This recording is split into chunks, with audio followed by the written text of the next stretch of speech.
అందరికీ నమస్కారం అండి. పేటీఎం బ్యాచ్ రాష్ట్రాన్ని అడ్డంగా దోచుకుంటున్న దొంగలు ఈరోజు ఐఐటి మూలాలను వెదికే పనిలో పడ్డారండి. దురదృష్టవశాత్తు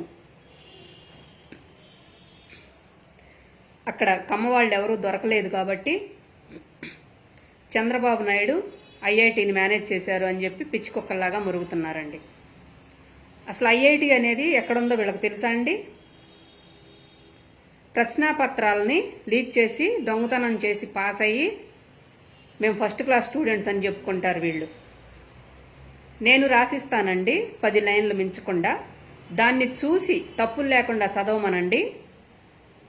నా టీడీపీ జెండా వదిలేసి నేను వాళ్ళ జెండా కప్పుకుంటా, వాళ్ళ జెండా పట్టుకుంటానండి. ఇది నా ఛాలెంజ్ అండి.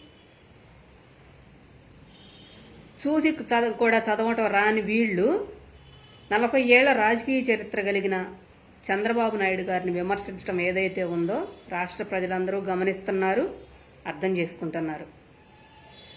వీళ్ళ తండ్రి కాడి నుంచి వీళ్ళ తల్లి ఇతను ఎంతమందినో ఉసిగొల్పి చంద్రబాబు నాయుడు గారి మీద ఎన్నో కేసుల్ని పెట్టించారు.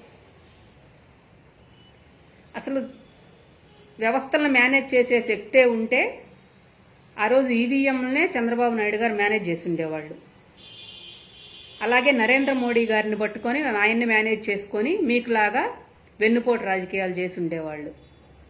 అలాంటిదేమీ చేయలేదు ఆయన.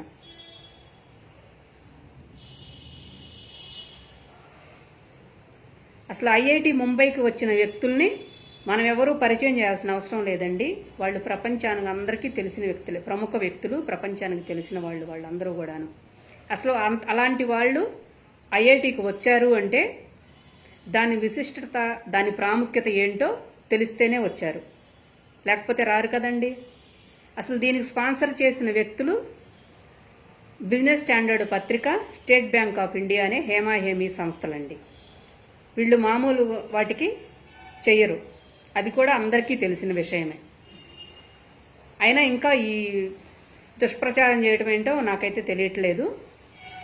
ఇకపోతే బాబు గారి నీతి నిజాయితీ ఏంటనేది ఈ రాష్ట్ర ప్రజలకి, ప్రపంచంలో ఉన్న ప్రజలందరికీ తెలుసండి.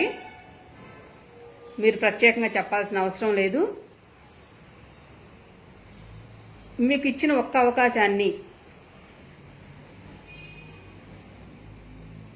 వృధా చేసుకొని రాష్ట్ర ద్రోహులుగా మిగిలిపోవద్దు. అందరికీ ధన్యవాదాలండి. జై హింద్.